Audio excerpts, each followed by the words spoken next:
Hello, educators of Virginia. Welcome to today's episode with Dr. Ray Jones, where we will explore the importance of understanding what we mean by instructional leadership and how we best support teachers, especially given our most recent context and looking toward the upcoming school year. Ray is the founder of Reading Quest, an advocate for high quality instruction and the leadership needed to support it, and has a background that is interesting to read about. And I encourage you to visit readingquest.org to learn more. I'm thrilled to be able to sit down with a mentor, role model, confidant, and friend. We are all in for a treat. Ray, welcome. How are you? I am good, Chris. It is so nice to see you today, especially on a nice sunny early spring day with the cherry blossoms blooming and the daffodils afoot, and the chance for us to kind of look ahead to some better days the way the weather makes us think about that. So yes, I appreciate that, because spring, obviously, with the new season and the rebirth of life, so to speak, when it comes to nature, it brings about hope and promise and optimism, especially as we look to put a couple of things in the rearview mirror. So our listeners know that I don't let our guests get away with, I'm good, I'm fine, I'm okay. When I ask how you are, I really want to know. So even considering the daffodils and the cherry blossoms and the sunny weather, thinking about all the things, how are you showing up today, Ray?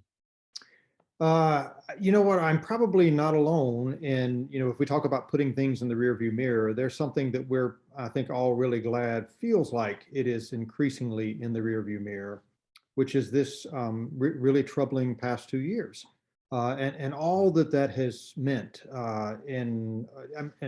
We don't need to catalog all the terrible things that go along with that, and given our focus today, I think it's enough probably just to say that I think given all that it has cost us, it's nice to be getting back to a place where we can try to look ahead and figure out what the best next steps are for us as we emerge from the pandemic and as we emerge from what all seems to have been lost in that, and all the stress and the pain and the costs to us, the cost for our teachers, the cost for our students, the toll taken on the administrators who've tried to continue to lead effectively all the way through this process. I am not the one who had to deal with all of those things, and so I recognize the fortunate place that I am, and I'll at least grab hold of the bit of sunny hopefulness that approaches now, and say how nice it is in my role, to be getting back in schools again, to be back around kids again, to be back with teachers and administrators. It's nice to have that on the horizon for us. Yeah. No, I am with you. I share in your hope. I share in your optimism. I share in the promise of the days that are to come, because it's been rough. It's been heavy. It's been tough. And each person has to experience that in their own way.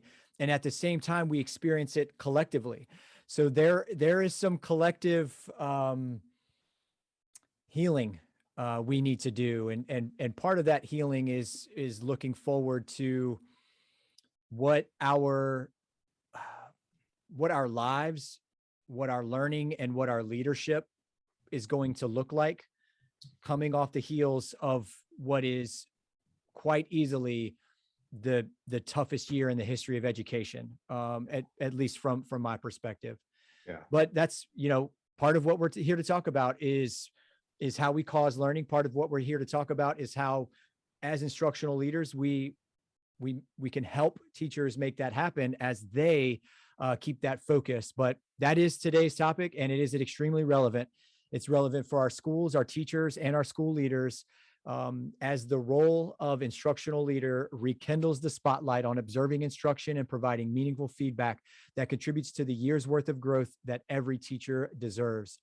Recovering from the toughest year ever and igniting the embers of instructional coaching, it is important for us to develop common vocabulary and sharpen our skills to signal that which is most important in our schools. So when we talk about instructional leadership, Ray, what does that mean? what do we mean by instructional leadership?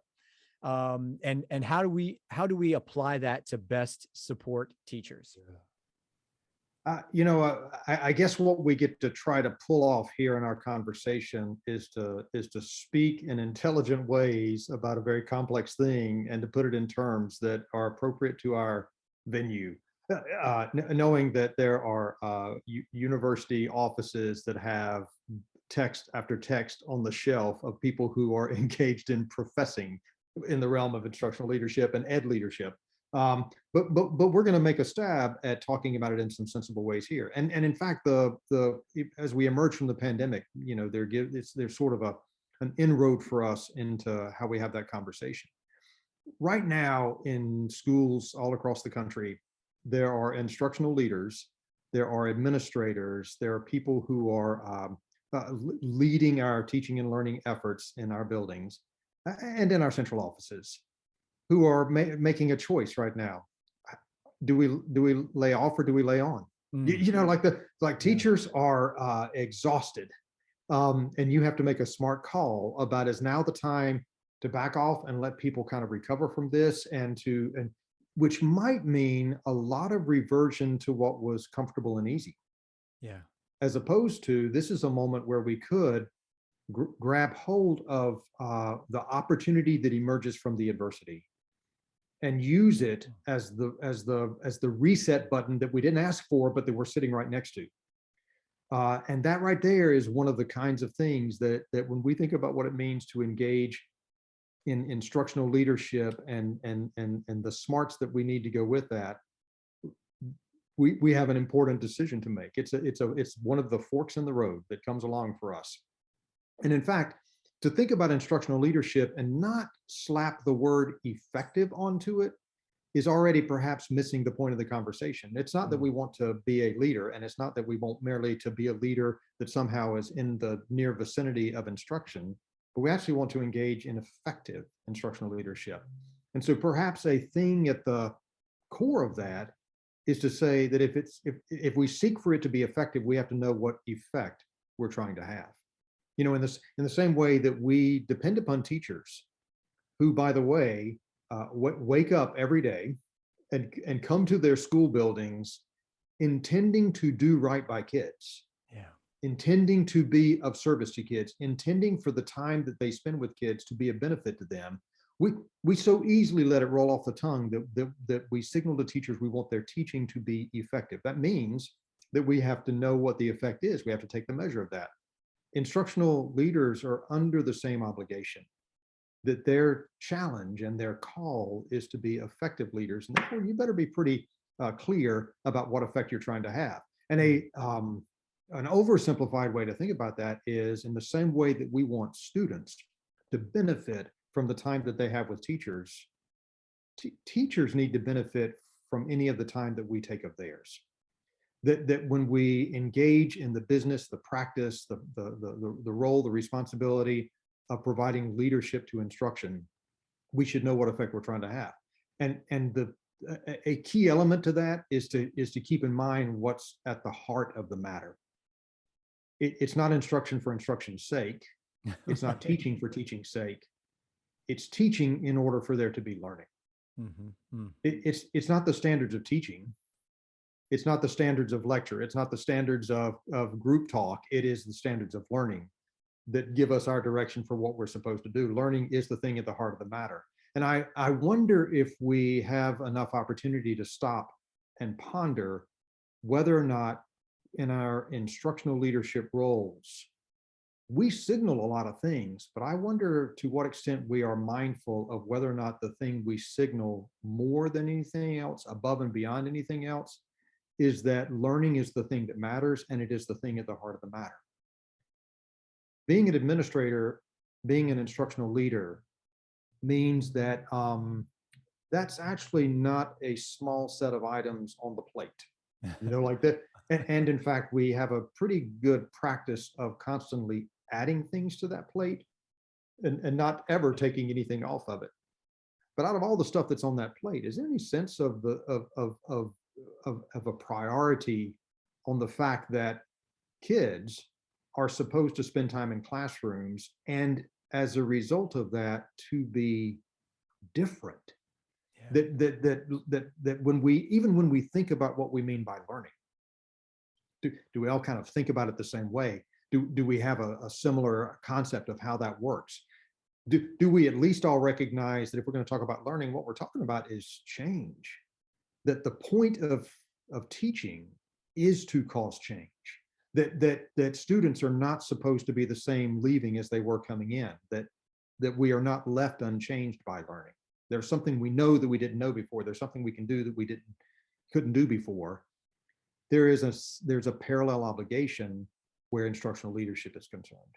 That we also are meant to have an effect on people. That they are supposed to be different because of what we brought to the table. Yeah. And if there's again, huge idea, what does it mean to be an instructional leader? What's involved in instructional leadership? Here comes the risky part of what I'm going to try to do. I'm going to talk about some pretty important ideas. I'm going to try to put them in simple terms. For instance, one of the key things about how we put the heart of the matter at the center of what we do is that we, first of all, we bring to the process, I'll call it a thinking brain. And I know that's a funny way to put it, but I'm going to put it that way because I think with everything that comes at us in our daily responsibilities, the more we can simplify and the more we can automate, the more doable it is. Yeah. But I think sometimes we have a tendency to automate on some things that we ought to actually spend more time thinking about.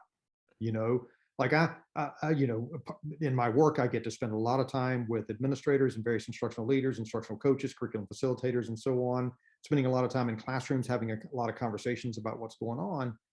And, maybe that's the reason that we like things like checklists, an observation checklist. Yeah. Is because in a way, if we're not careful, it'll save us the trouble of thinking about something. Mm. What I want a teacher to do is to be able to design a lesson with the kinds of activities that cause students to do the thinking that leads to the understanding.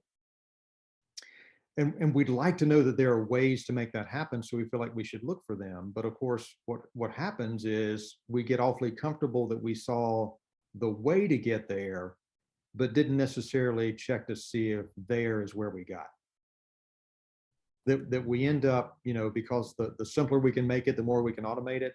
We like, there are a lot of things that we like to see, that we think are good things to do, but then we're supposed to see if they did any good. So we have to be very thoughtful. We have to be very thoughtful about what we mean by learning. We have to be very thoughtful about all the ways we talk about it. If I say learning target, I'm going to say that to some people, and their idea, they're going to nod their heads. They're going to say, I know what that is. But yeah. the concept of the person I'm talking to about what a learning target is may not be the same as what I'd like it to be.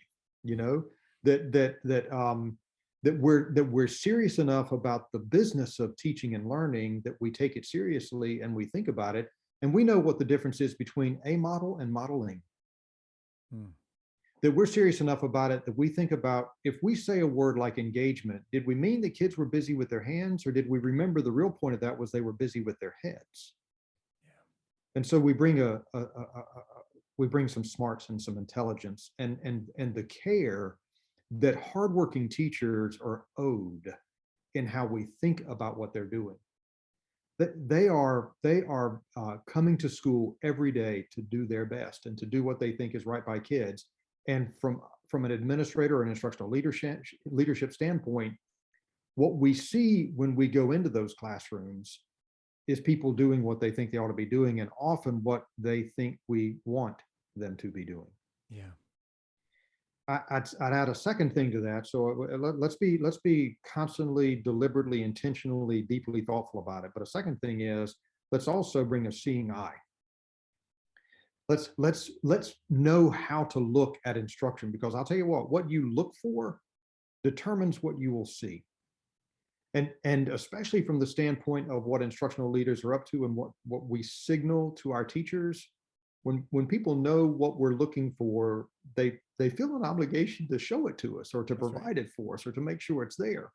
And that's why I think we have to be really careful about what we tell people, is the thing that we think we ought to see.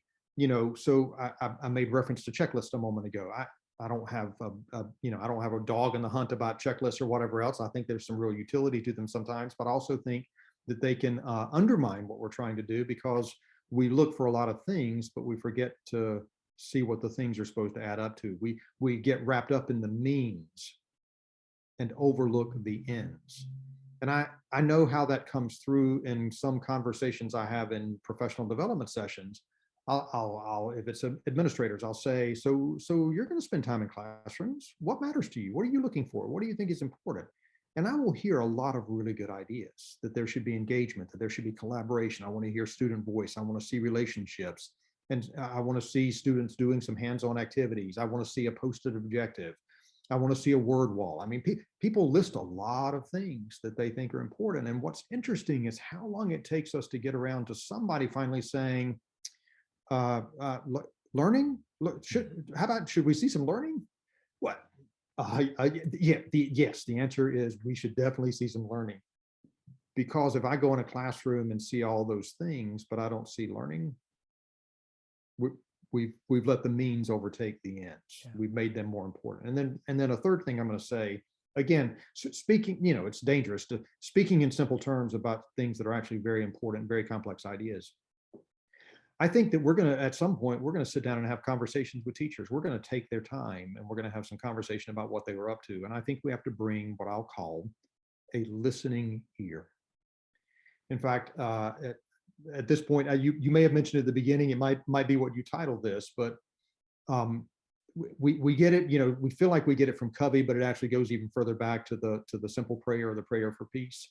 Seek first to understand. That dedicated, hardworking, committed professionals have gone into classrooms to do right by kids. And I think one of the ways we show that we value that is that we're interested in it. Yeah. That we are willing to spend time thinking about it, that we're willing to engage in meaningful conversation about it. And so we bring to that a listening ear, because people don't do it they don't do it because they think it's the wrong thing to do. Whatever's going on in a classroom, they're doing it because they think it's the right thing to do. We have an obligation to be thoughtful about what people are telling us drives their decision making and how they reflect back on it.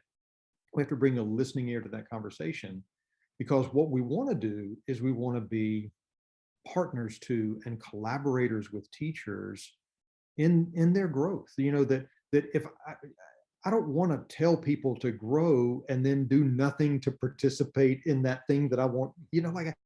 I want to be a collaborator. I want to be a co-conspirator with them in their own growth. And in fact, this is where one of the challenges of instructional leadership comes in, especially when you think about it from the administrator perspective. When we have our conversations with teachers, it is really hard for them not to keep seeing the evaluator hat on our heads. Mm-hmm. That's right. And what I get to live in a fantasy world a lot of time and think about the way I'd like things to be. But one of the things I'd like us to work towards is to where conversations between teachers and administrators don't feel like a hierarchy conversation where an evaluator is sitting there all judgy, but instead that it is a conversation where two people are interested in what just happened, why it's what happened, and what it tells us. That even though administrators particularly are going to be responsible for rendering some judgments by the end of the year, by the end of the evaluation cycle, telling people where they stand in relation to our standards, instructional leadership has an obligation that we prepare people for the ways that they will be evaluated. That we are growing people towards the place that ultimately is described by our professional teaching standards, our uniform performance standards, or whatever.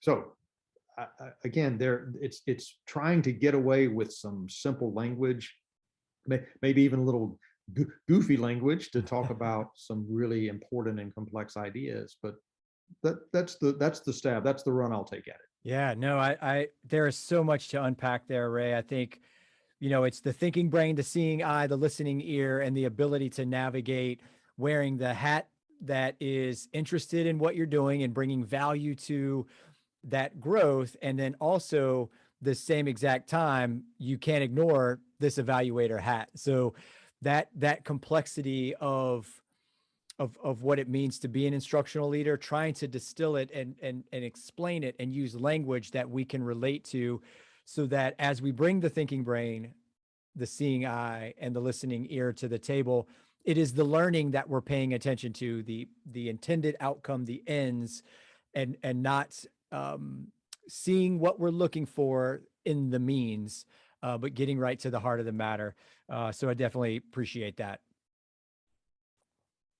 Yeah, it's and we, there's deeper detail that we can go into for any one of those. Like if I think it's enough for our purposes that I say something about a seeing eye, but of course there's more to it than that. For instance, there's some really important and necessary tools of data collection that we ought to be skillful at, and proficient with, to be able to capture information about what's happening in a lesson. But the reason we want to do that is not because of some, you know, a future gotcha moment or an opportunity to smack a hand. It's because in the conversations we have with teachers, the thing that we want to value and to promote is the opportunity for teachers as professionals to reflect on their practice with a co-conspirator, with someone who is engaged in that process, one who is collaborating with them in that process. And therefore a necessary thing for us to do is to help hold up a mirror to that practice. That's what the data ought to do for us, not so that I can say, here's what happened, but so that we can look at it together, and say what as we try to work our way through looking at what we were after and what we got and what that should tell us.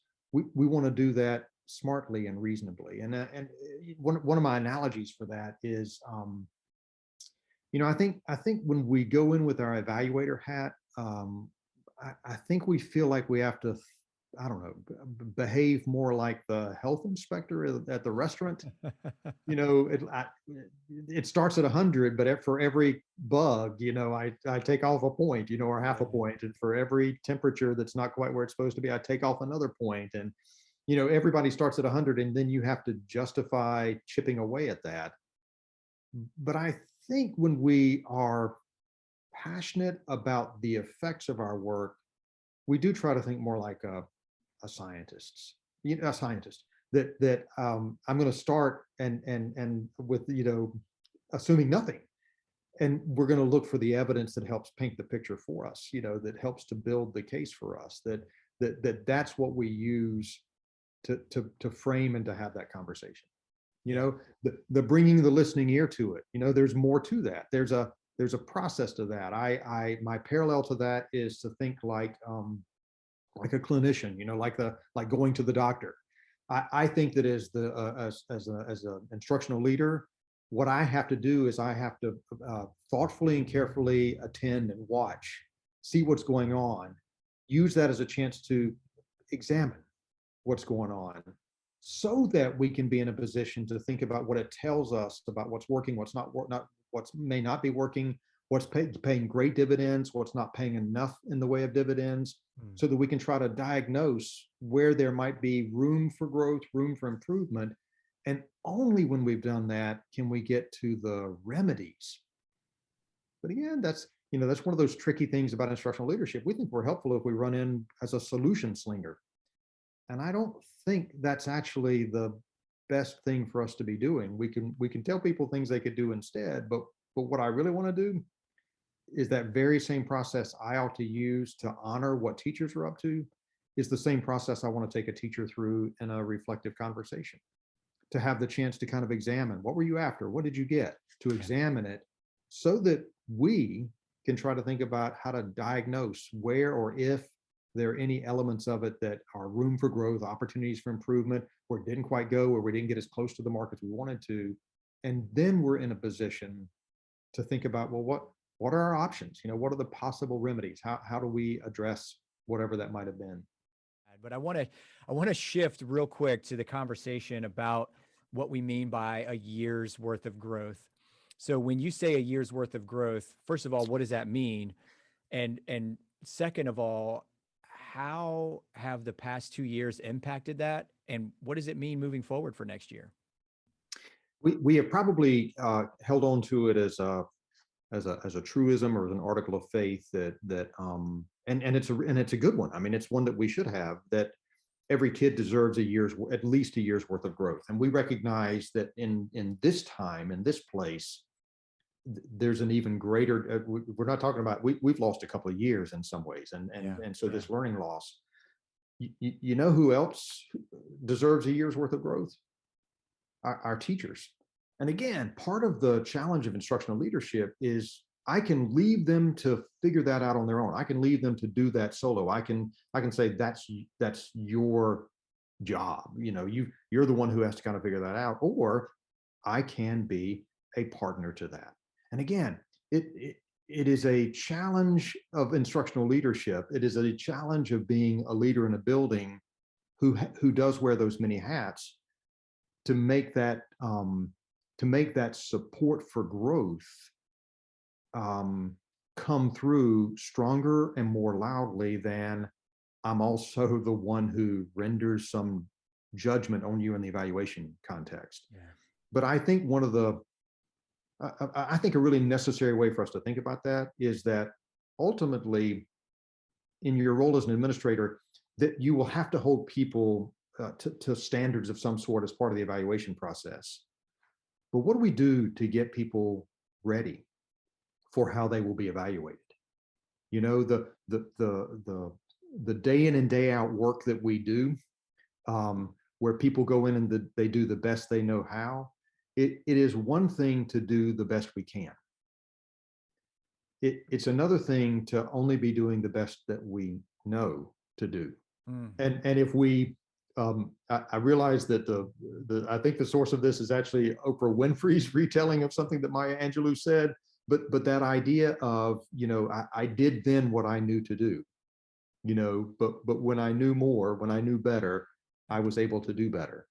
Yeah. And that idea of how we grow our teachers, I don't think that's something that we're supposed to be non-participants in.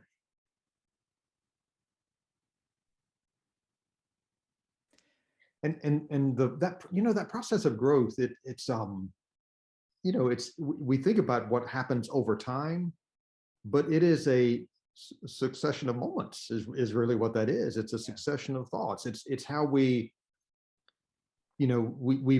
so far in this conversation, we've kind of talked about there are complex ideas that we try to find ways to talk about them. We gravitate towards simple ways to kind of frame them.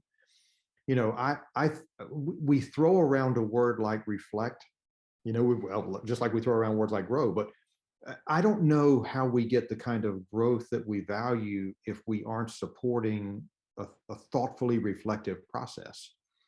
And so what does it mean to be reflective? It's a real easy word to use, but do we know what we mean by it? And what I'd like it to mean from the standpoint of effective instructional leadership is that we are collaborators with teachers and having the conversation that simply says, what were you after? What did you get? And what do you now know? The many conversations I've had with many teachers and been a part of that with many administrators, it is a very understandable worry that if I am honestly reflective, that it somehow will cause you to evaluate me harshly. And I think sometimes it's a hard message for us to communicate that my worry is not whether or not your lesson was good or bad. My worry is whether or not we know why we got the results that we did, because we're always just trying to get better at what we're doing. We get there by successive approximations. Well, the way we make that happen is we have to be able to say, day in and day out, week after week, unit after unit, lesson after lesson, to the best that we can, to be really smart about saying, well, what was I after? What did I get? And what do I now know? Yeah. And you said something, I mean, you always say things that make me take notes. I always walk away with at least a full page of notes whenever I have a conversation. Even if we're having conversation as friends, I'm always full. You're full of takeaways for me. There was something in there that you said that makes it very tricky for an instructional leader to traverse and navigate the hats of coach and evaluator at the same time, and it's even more tricky for the teacher in that moment. If you're trying to coach and you're asking me a question that you want to elicit authentic reflection, there is a job on the part of the instructional leader, of the administrator, to create the space for that to happen, to establish the trust and to build a relationship so that you can be vulnerable in this moment, to shout from the rooftops when something was effective, and to really be true and authentic when it didn't reach the desired effect, knowing full well, yes, I am your evaluator, but this is about growth and reflection in this moment, not about whether or not I'm going to hammer you on something in the evaluation. And I want to ask you this question, but we're already at 30 minutes, right? Like, I think, it's, oh gosh, there's a question in here that I would love to explore. But it's around that responsibility of the instructional leader to create that space for Yeah. the reflection to happen so that the growth can take place as Yeah. partners, not as one person going off to go, good luck, have fun. Yeah. Yeah. So there's no question there. I mean, there is a question there, but that's a whole nother conversation in the role of the administrator. It is. It is. If I were to try something succinct, which I'm destined to fail at, but I'll try it anyway. um, the being honest about accountable reflection that is undergirded by integrity means that that our interactions with teachers about what they're up to, and again, it's an imperfect science, and it can go north and it can go south. I mean, we know how that can play out, and we also get why that is, and it is because, I mean, it's not limited to teaching, but one thing I think we can say with great confidence about teaching is that it is something that is a very personal and invested endeavor. Yeah. And it is sometimes the mistake that we make, which is to not signal strongly enough that we recognize that when we have a conversation about the hard work that people put into their instruction, it's really hard for that not to feel like a conversation about a person who's working really hard, and I think that part of the partnering aspect, as opposed to the division aspect, is that it's actually, I'm invested enough in who you are and what you're doing that I'm willing to be I'm willing to be engaged with you in good conversations that are sometimes hard conversations, and I do it because who you are and what you're doing is important enough for us to give good attention to it, and to be alongside you as you look at what effect you're trying to have through your instruction. There is, I say this just because it's really fresh on my mind from a recent experience. I'm getting to work with some administrators in training, spend a lot of time in a lot of different schools in this area. And just as part of our practice process, we bring in some teachers to practice talking to them. And the teachers get that this is just practice for the administrative interns. But one of the teachers at one of the schools I was at recently, a long time considered very effective math teacher. And in fact, because she's considered very effective, nobody is ever interested in what she's doing. Mm. And because we only had 15 minutes with her, but because we actually asked questions that showed her that we valued who she was and what she was doing and what she was trying to get from what she was doing, the follow-up to that, the reaching out from that, and it's a reminder that sometimes, and again, we're always trying to choose where we put our energies, but we spend so much time about where all the problem areas are that it mutes the mantra that we ought to be having, that we are invested in everyone who's engaged in teaching and learning. and that there isn't anyone whose work isn't valuable enough for us to be aware of and be mindful of and to be interested in. That if I were to give some sort of a summary capturing that the idea of being a sound instructional leader and keeping what's at the heart of the matter means that if people were asked what your mantra is, that because yours is a pervasive and omnipresent and relentless and unyielding focus on the fact that we have kids who are supposed to be better because they had time with us, that's at the heart of our matter here. Yeah. Yeah. No, that's and it all comes back full circle to what you talked about in the very beginning of. So we had another question that I wanted to make sure I asked, but I think we we always promise our listeners that there will be some sort of response from our guest around the what are some next steps. And so I want to I want to put you in that space to be able to provide us. So if you're thinking about our listeners right now, we might have some teachers, we might have some school-based leaders, we might have some central office support staff, we might have some division leaders. We run the gamut with our audience. That's what's so beautiful about VASCD. Yeah. Some practical steps. So if I'm if if if I'm buying what you're selling me right now and I'm all in and I want to get started, maybe what's a first step? Or if I'm somebody who was working on improving either instruction or instructional leadership before this mess happened, and I want to pick that back up, or somebody like me, who was heavily invested in instructional leadership, fully committed to what you had developed me to become as an instructional leader, between the virtual year with COVID and then this year that we're in right now, that is the absolute hardest year in the history of education that any of us probably know. How do I pick up my steps? So when you think about those three different kinds of people, what's some simple kind of concrete steps that we can take as we move into the next school year to put our instructional leadership hat back on? All right, so several things swirl in response to that. One of them, it's not my idea. I think we turned to Simon Sinek. I think is the way we say his name. You better know your why. Mm.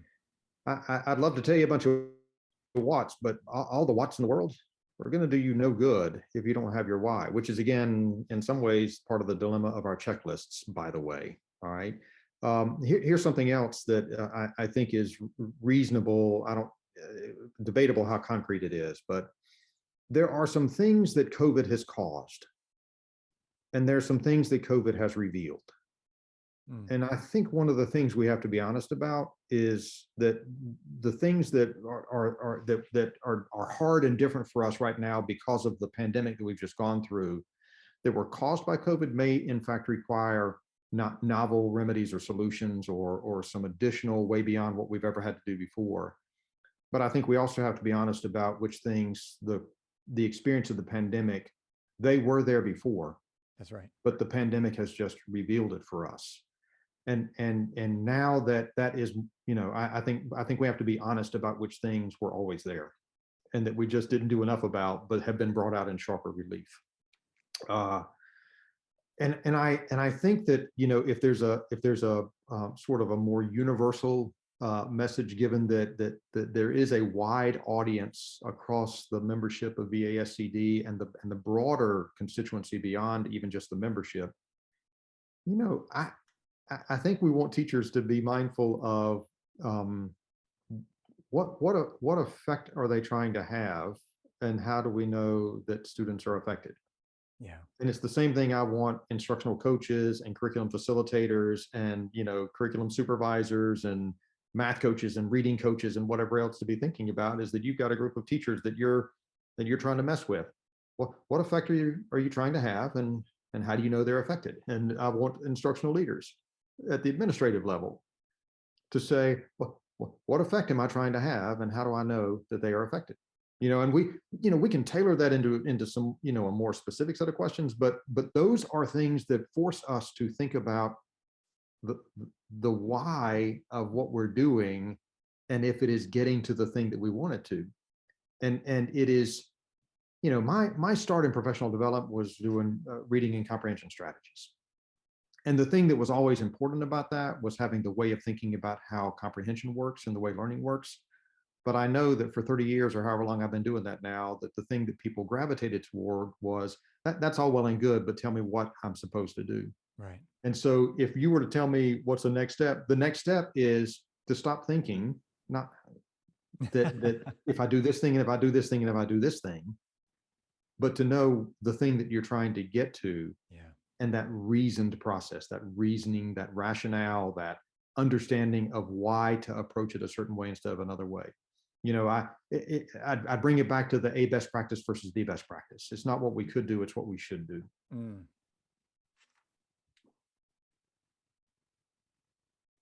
I think you're going to have to do a lot of editing.